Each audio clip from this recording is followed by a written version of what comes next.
Martin, parking's a big deal. Cities complain about it. Individuals live in cities complain about it. What is the current state of the market? I think that's a really interesting start. Parking is probably one of the most engaging topics you can do. Like everyone hates parking, but everyone actually needs parking. So I think parking is really a tool for cities and business to manage mobility. And I think in reality, it's a way to help people to get from point A to point B in a more efficient way.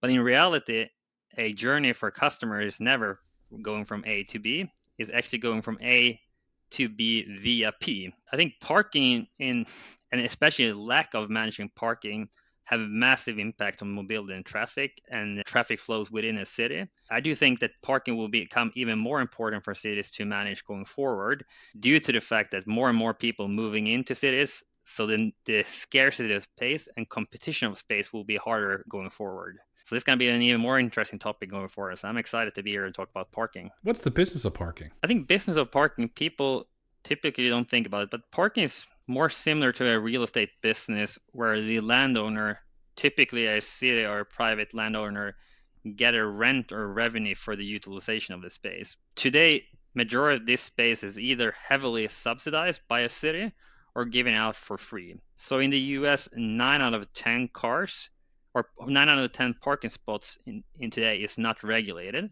but there's still a very competitive need of that parking space. And if you look at the whole landscape of parking, there's multiple actors acting in this. We have parking operator, you have digital parking companies such as us, where you have really high competition around the space, supporting the landowner to increase use and increase the customer experience around the usage of that space. What type of margins are there? And I ask you because the former owner of the LA Dodgers, before his divorce, Frank McCormick, made a lot of his money in Boston parking lots. If you're going to buy the LA Dodgers, you got to have healthy margins. What type of margins are there in the parking business? If you look at the parking business and you think about a city, the second largest revenue stream for majority of the Western world cities today is parking. People don't think about this one. The first one, of course, is taxes. The second largest revenue stream of a city is parking. Due to the reason that parking is often heavily subsidized, implementation of paid parking has a massive contribution for the landowner of that space.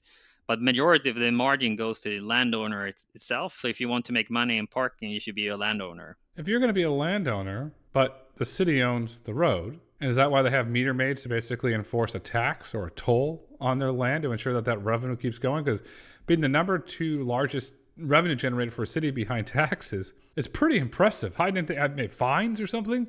I didn't think it would be parking. It's surprisingly when you look into this, there's a lot of people that don't realize this one. But I think cities typically, I think this depends on what type of city and where you are in the world, but it generates a lot of revenue. In reality, this is more a way to make sure that you can reinvest money into mobility. And if you look at the most successful cities that really managing mobility, they typically use parking for two reasons. They use parking to make sure that you charge for the usage of public space. Those funds should then be reinvested into other modes of transportation and mobility within a city. So I think Amsterdam is a perfect example in Europe that set a 25-year plan for mobility where they talk with the public to say that we're going to start regulating and increase price for parking, but we're going to reinvest those money into public transportation, buses and metro stations, reinvest it into bike lanes to get into the city. And by doing so, you're actually increasing the utilization of public transportation while actually making parking more available for the ones that actually need parking. Parking to me seems a lot of it's going to be driven by continents, geographic. You have exposure in the US, the EU, and the UK. How do you see the parking differentiating in those three continents? Maybe a slight correction to that one. If we, at least how we look at this one, I would say that Europe and US primarily have been the leading factor to think about regulated parking. But if you think about this on a macro level, only 10% of the world population live in Europe and US. Majority of the population lives in other geographies in the world, but the same problem applies wherever you live in the world, which means that you have urbanization where people move into cities, increase competition about the public space. So even in the world, like in 2100, the largest city in the world will be Lagos, Nigeria, which is projected to have 80 million people in the city. They're going to have a massive problem to think about how to manage mobility and parking. But if you look at Europe and US, there's still a lot of headwinds to manage parking as well in these geographies. And I think cities are getting more and more active in terms of managing their own mobility within the city. When they manage it, is that where the digital layer comes in, where cities are looking to put digital layers on top of the physical real estate that they own so they can properly monetize it? In particular, I think the digital layers help them managing it in a better way. So typically what happened in the past was cities starting to regulate parking by deploying a parking meter or pay and display machine on the street, and they collected revenue and they set an arbitrary price for what the price should be to park on a certain street. I think with technology solutions similar to what EasyPark and Park Mobile is providing today, we can actually provide them with data about what is the supply and demand of parking on a very granular level on different times of the day in different times of the week.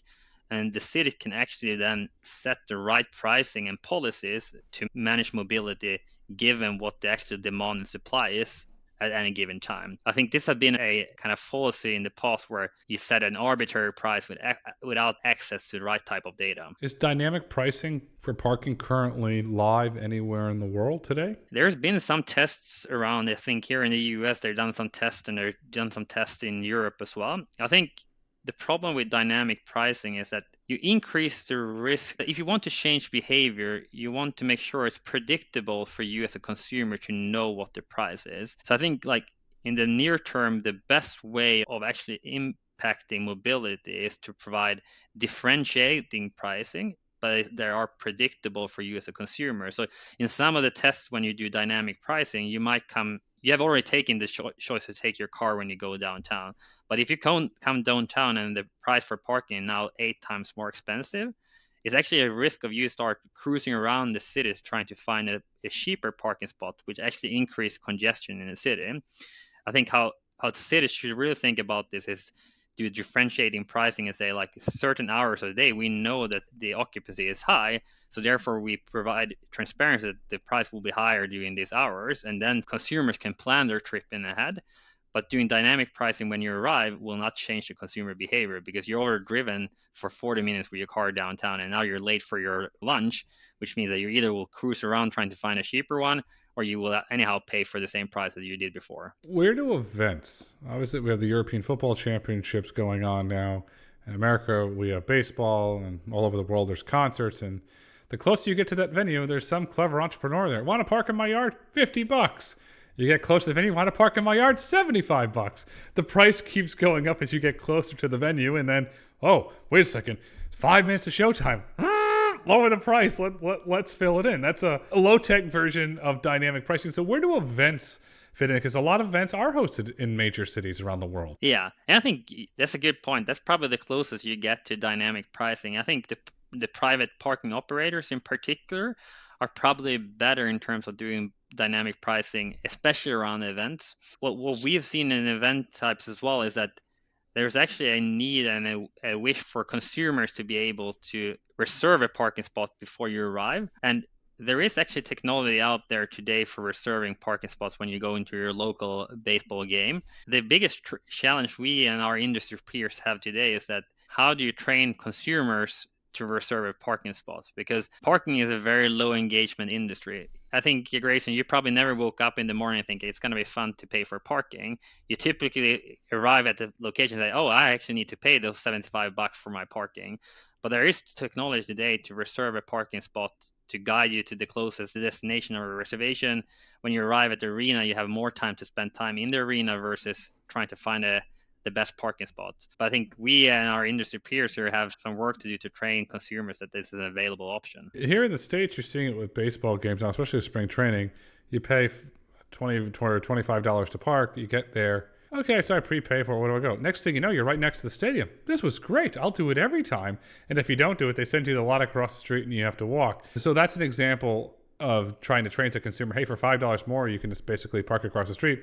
But getting onto the Europe side with the football championships, your average individual who's driving to the match is driving around for 20 minutes looking for a spot. Is reserve parking a way to potentially fix that, or is there another alternative to fix it for that individual's not driving around 20 minutes looking for a spot to park? I think like the 20 minutes searching for parking, that is in particular in this European Championship and big event happenings.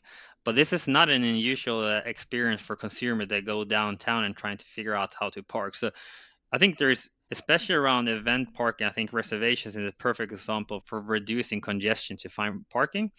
But I think this is also where cities and event planners should really think about the supply and demand. And if you know there is a peak of demand, you should really think about, can you extend the supply of parking spots, or can you offer alternative mode of transportation to these places? And this is a little bit what I mentioned before with some of the European cities that really think about how can you subsidize and move some of this need to other modes of transportation, and therefore balancing supply and demand. And this is in particular tricky during peak hours.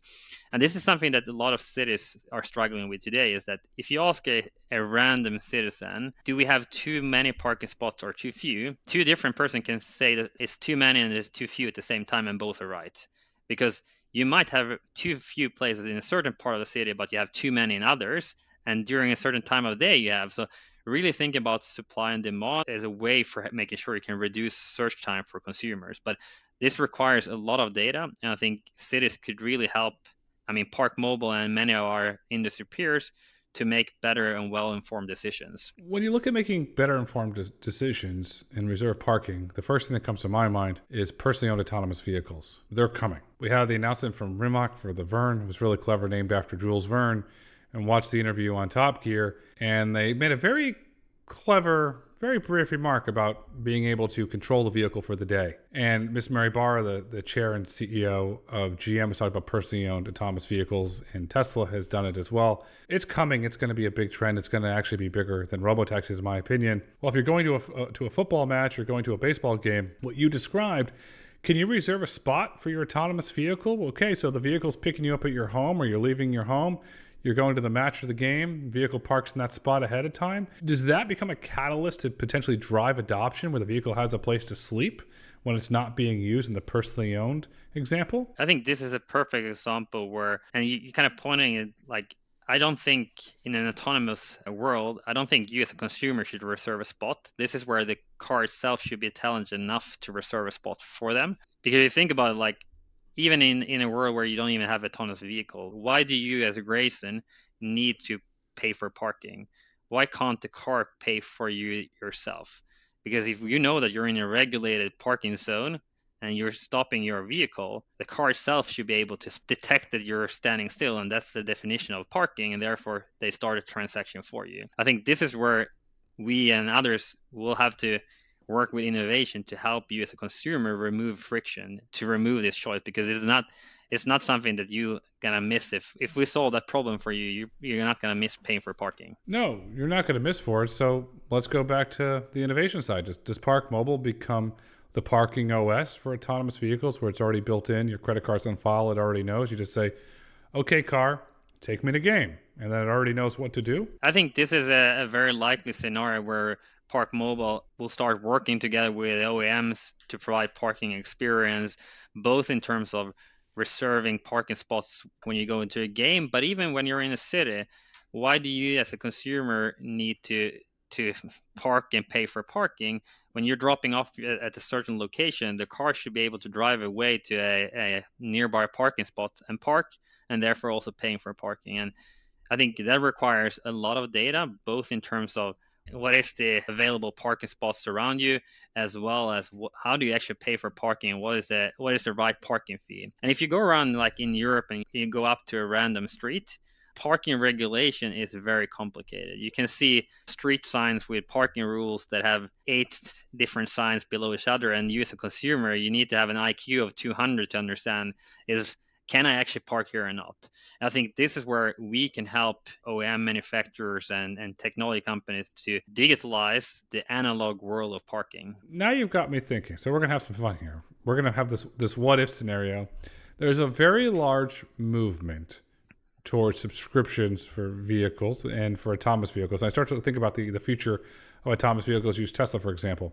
They're currently going for a insurance license in all 50 states of the United States. I believe they have 18 to 22, not sure the exact number on that, where they're licensed to sell Tesla insurance. Then they obviously have the supercharging network. So you're going to bundle in my opinion, FSD, full self-driving, insurance, your lease payment into one thing. What if you added another layer on there and you bundled in parking? Okay, for an additional fee a month, when you bundle in you can get X amount of parking, because you can't do unlimited because somebody's going to take advantage of it. But could you get to the point where parking is already bundled into that? Obviously, you're going to have your super users that are going to use it in places where they charge parking, and other users where they don't really do it, but it starts to level out. Do we get to a point where parking could potentially be integrated into one of these autonomy subscriptions? There's probably multiple ways how you can structure these kind of things. I think why is the reason that you pay for parking? The biggest reason you pay for parking is to avoid a parking fine or getting booted, right? That's the reason why you're actually paying. So I think like even an insurance or a subscription where you say, hey, you still have to pay for the amount of parking you're doing and the usage of parking, but you pay a subscription for never ever getting a parking fine in your life. That is probably a quite attractive value proposition to a consumer. I think this requires a lot of work for us in the industry to help out doing this one, but I can see a scenario where we can support the autonomous vehicles to never think about parking before. But do you think that's an important note in terms of parking is still here as an important thing for cities and operators? Because especially in an autonomous world, the worst thing that could happen in a city is that you have cars that are empty that drives around in the city, because they actually create more congestion, which impacting all the other autonomous vehicle around you, and they create more air pollution in the city.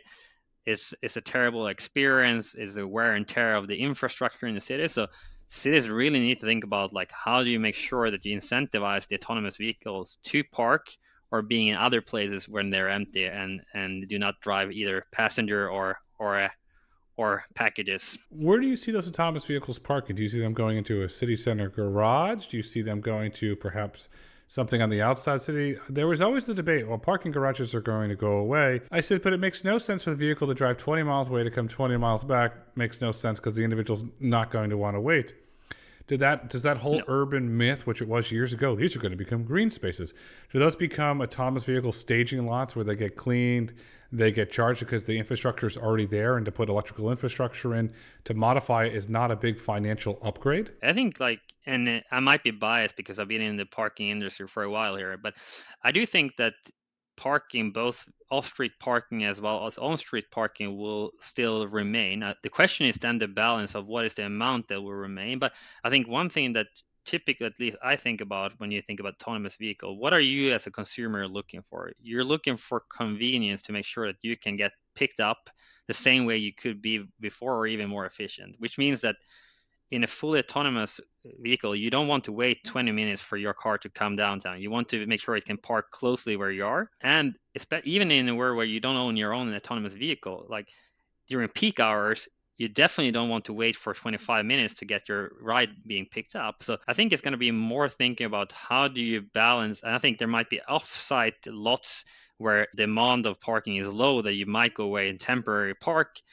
But then if you're doing short-term visits or you go to a restaurant, you don't want to wait for 20 minutes for your car to arrive. And the cities don't want to have empty cars driving around back in and out of the city because that has a massive implication of the infrastructure itself. So I do think it's going to be probably both hubs within the city as well as hubs outside when they have low peak demand for autonomous vehicles. Because you're right. If you have a rural city, perhaps, okay, it's easier to move around and small population. Okay, then you're going to go long routes. But in a dense urban environment, you're going to have that infrastructure there, which nobody talks about. There was years ago, LA Times article, Laz parking in the Southern California region. I don't remember the headline, so I'm going to improvise here. Sorry if I misquote this because I probably will. Laz parking is going out of business because of autonomous vehicles. What you and I are describing, they become a catalyst to your business.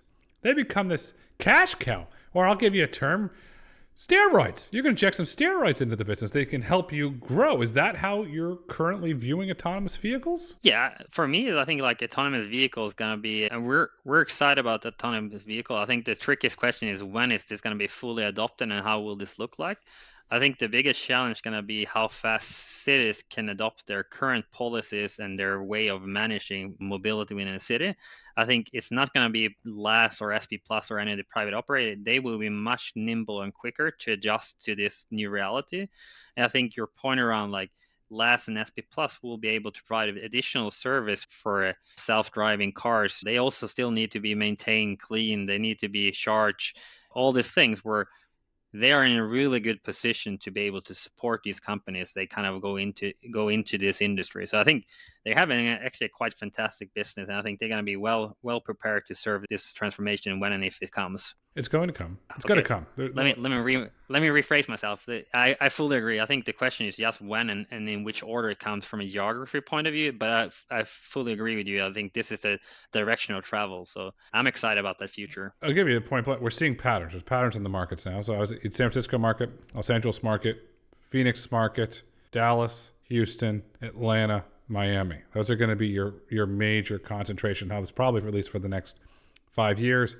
At some point, I believe, I've said this forever, Mickey Mouse in Orlando is going to get into the game. There's just so many people to move, and it makes so much sense. But it's going to be southern cities to start with autonomous vehicles. It was interesting getting back to the Rimac, the Vern vehicle. They want to create these big, massive hubs. To me, it seems that it's not necessary. It seems that the existing infrastructure can be updated. Are you seeing trends in parking now where traditional parking operators are starting to put in EV charging and then saying, oh, come in for a charge. We'll give you a parking spot and a charge. Are you starting to see any sort of combination starting to emerge in the traditional parking world today? I would say both yes on the fact that I think that is not needed, as well as the fact that the parking operators. So I'm originally from Sweden in Europe. And I would say like a lot of the parking operators in Europe have already started the transformation journeys against becoming a mobility hub, where they will serve. One of the use cases they have is electrical vehicle charging, but also other services as you're mentioning. Like when you go in there, like how can you make sure you get maintenance of your car, you're getting your car clean when you're now going into doing your shopping for the weekend.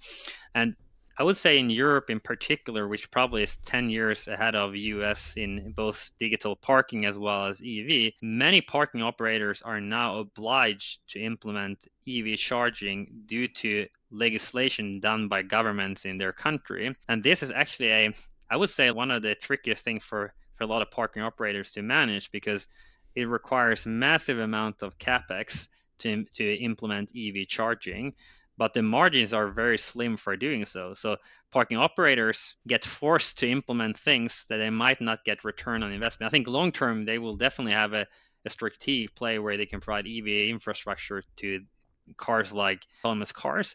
But I think they're having a short-term challenge of doing implementation of EV before the EV ecosystem have been established and are fully functional. Will it be more challenging for those operators to operate EVs than it will be autonomous vehicles? It's a good question.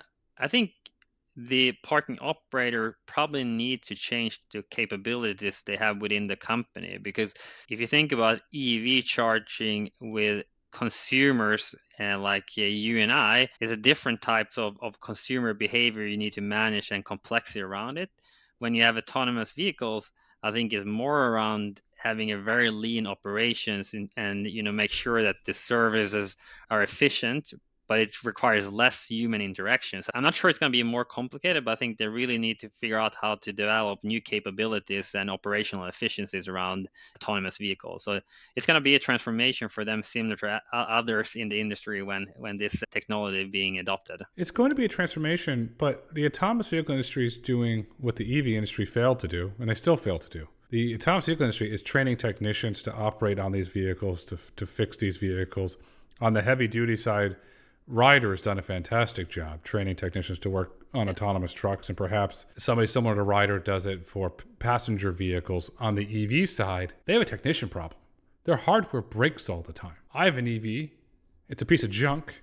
It broke. It's a lemon. At the same time, my home charger broke in less than a year, and they wanted me to pay $1,000. Well, go pound sand. It's a piece of junk.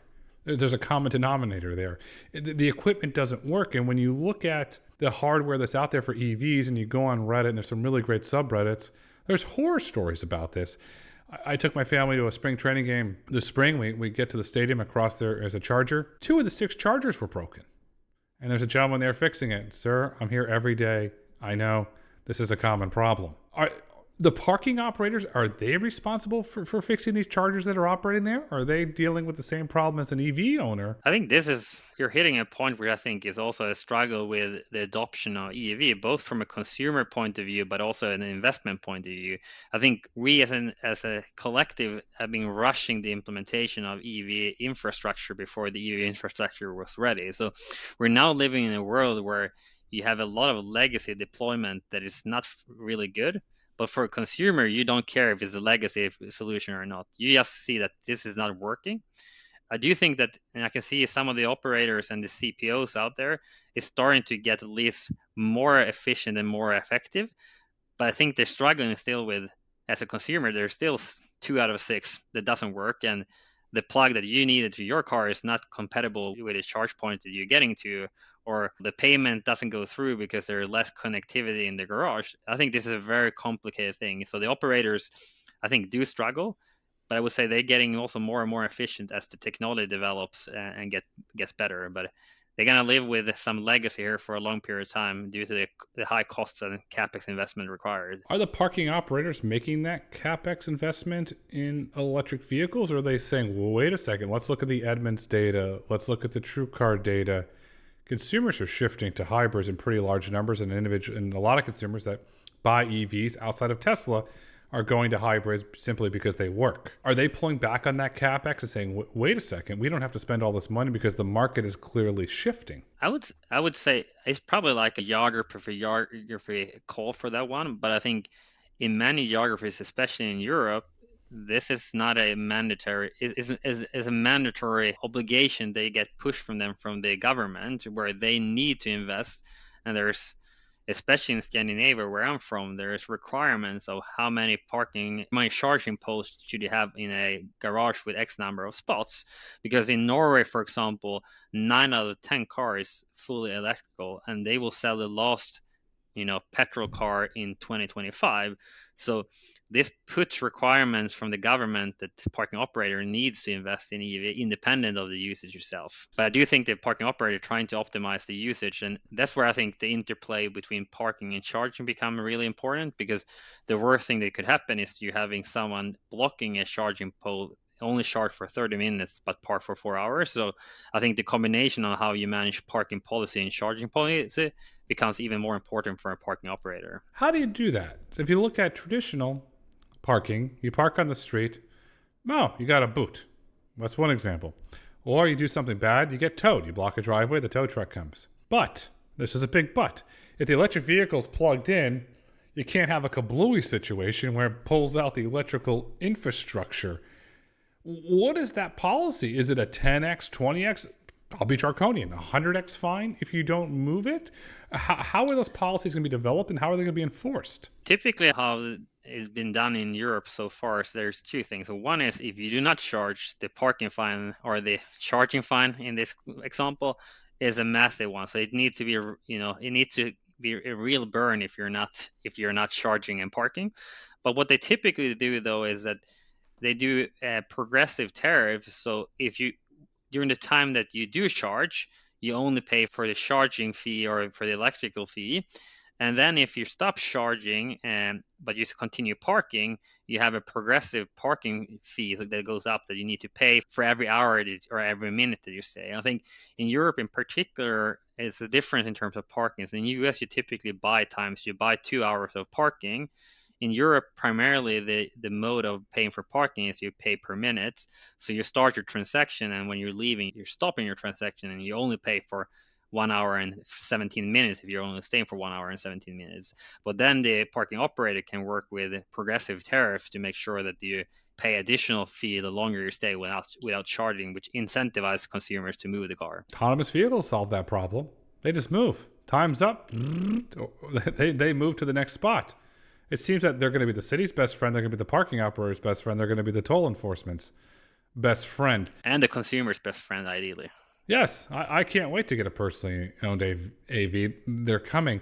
On the policy standpoint, you bring up a lot of really good points around the European Union market versus the US market. Then we have the UK market. You have exposure in all 3 markets. different policies. From the policy standpoint, you're from Scandinavia. You have different countries that make up the European Union, the bloc, the continent, any term that you want to use. Are you seeing the EV parking policies? Are they coming from the EU, or are they coming from the state level? Where are they coming from on the European continent? Europe is a complicated way in how it works. I think the European Union have incentives that they drive the local country to implement, but I would say this is really driven by each country. And I would say like majority of the trends coming from Scandinavia and moving south. So if you look at this one, the adoption, the Nordic countries, Finland, Sweden, Norway, and Denmark have the highest adoption of EV. They going through all the change curve of what actually works and doesn't work. I think we as an industry player can help transforming experience of what works versus what doesn't work. And we have a lot of experience going through this change journey. And then I would say that the richer the country is, the more subsidies and incentives they do to drive adoption of EV. And I think that's why Norway has been so successful, is that the Norwegian state had been early in providing a lot of subsidies to adopt EV. In the beginning, it was subsidized cars, free tolling when you went into the city, free parking, you could drive in bus lanes, you get free electricity. And what happened then after, they started removing incentives one by one, and now it's expensive to have an EV car as having a petrol car. And they actually then now go in the other direction and put in increased cost of owning a petrol car versus having the normal price for an EV. So they've been really good in terms of driving incentives for adoption. How is their parking policies over there? Is it running on one of the EasyPark software apps, or what are their parking policies over there, since they do have the highest concentration of adoption of electric vehicles of any country in the world? Many places in Europe, we see what we call an open market, where the city is authorizing multiple technology providers to provide a service and compete against the end users. We're providing mobile pay parking technology to the city of Oslo. The city of Oslo sets the parking policy and the parking price. We help them with data insights to them for them making the right advices, but then we're competing against multiple other players to create the best consumer experience. I think that's what we believe is the best way to drive innovation. We love having competitors, because that keeps us on our toes. And I think this is where it's a little bit different in the US, where this trend is coming to the US as well. I think the last couple of years, we've seen a lot of adoption for multi-vendor and open market.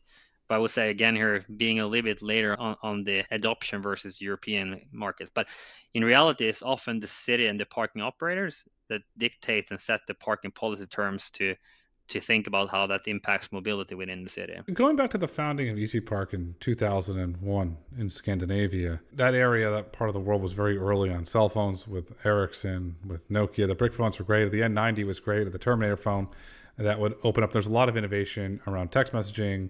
I believe it was the prime minister broke up with his wife or his girlfriend over a text message to Finland at one point, and that was a really big deal around the innovations of cell phones. So you've had this very early adoption in the culture around mobile phone technology. What advantage has that given the group as expanded from into the farther deep into the EU, to the UK, and then eventually to the US? Our company was founded in 2001. That was before the kind of first IT bubble happened. So the founders at that time were super innovative. I think the problem they had, they were way before their time. So they actually created what I will call like a virtual blockchain. So they created a mobile wallet to create payments through your phone. The problem at that time, it was not cheaper, it was not more efficient, it didn't really work, but it was sexy. So one of the solutions they had was they provided B2B offerings to fleet companies to be able to pay for parking through your phone. They did that by basically having a phone number where you as Grayson could call up and say, I want to park my car on the street, park my car ABC123 for 2 hours and charge my account. We then consolidated that one in a monthly billing to the company, and they could do all the expense management in an efficient way. But I think like the biggest, that was a way for us to really quickly start adopting. And once smartphone was a fact, the adoption curve spiked through the roof, because digital payments is super high adoption in Sweden. Everyone has smartphones. Everyone is looking for like technology for adoption. So super high adoption. But it also helped us being in a market like Sweden. You kind of need to build a company to scale globally. because the market in Sweden itself is not big enough for building a company. I think that's why you see a lot of technology companies from Scandinavia being successful is they build technology to scale globally from the start. So you can take companies like Spotify or Klarna or others that's building solutions because they know that they're not going to stay in Sweden for a long period of time before they need to grow globally. And I think that kind of mindset have helped us a lot in terms of how can we use the learning we have had in Scandinavia to scale globally, being aware of things are different wherever you go in the world. You cannot apply the same logic you learn in one place. You need to adopt to local culture and local policies, but we build a platform that is scalable enough to manage complexity and variance in the market. How do you adapt to the local culture and also the customs that come with those local cultures? Do you hire individuals from that country, from that region that understand the nuances that in order to do business in that region? We don't have it, I would say, any kind of headquarters today. We're trying to have center of excellence with competence, but then we really hire local experts and colleagues that know the local culture, the local, regulatory frameworks, etc. But we're, as a company, we're really trying to drive our common values and behaviors, and we're trying to recruit people that have local knowledge but aligns with our values and our vision and mission. So I think that's been a success factor for us, is being able to drive a common vision but knowing the local nuances. And we've been lucky enough to get a lot of good talented people in we're active today in more than 20 countries around the world, and we've been really lucky to find good talent across the globe here. 20 countries is impressive. There's probably another 20 countries coming. In your opinion, what does the future of parking look like? I think you're right. It's probably not only 20 countries, it's probably 180 additional countries that we need to capture. If we look at parking in particular, parking is one of the few global problems. It doesn't really matter where you are in the world. The scarcity of space in an urban environment is the same wherever you go in the world. And sometimes we get confused, and I get confused when I look at it. It's amazing that we're in Europe and US and Australia, but in fact, we're only covering 10% of the world population. Going forward, the mega clusters of the world will not be in US or Europe. They're going to be in Africa and Asia and Latin America, but they're going to have the same problem in a larger scale, how to manage mobility. So for us, this is going to be a exciting journey from seeing how cities outside of the main geographies is adopting regulated parking and managing mobility. And I think this podcast in particular is super excited because I really see a world where parking becomes more driven by technology and less human interaction. And whenever I'm successful enough to leave this company, I do hope that we come as far as you as a consumer do not need to think about parking anymore. That's the definition, I think, of success here. That's a great definition. Parking, from what you described, autonomy is going to make it a growth market. Parking will be integrated into your autonomous vehicle, your electric vehicle, your hybrid vehicle. That's going to be integrated. They're not going to think about it because right now it's a pain, but solutions such as EasyPark's building can eliminate that friction. Martin, as we look to wrap up this insightful conversation for today, what would you like our listeners and viewers to take away with them? What I want to share is that it's really important to think about how the fact that EV infrastructure will not be solved near term. It's going to be a lot of friction for consumers over a longer period of time. I think as we go along, this will become better and better.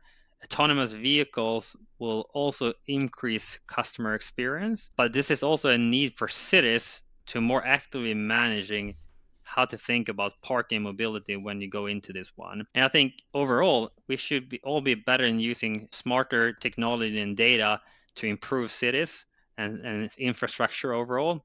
And I think this will at least hopefully achieve what we're trying to do here to make cities more livable. We want to make cities more livable. That's all of our goal, and we will get there. Parking will play a very large role in the future of autonomy. It's not going away. It's going to be enhanced.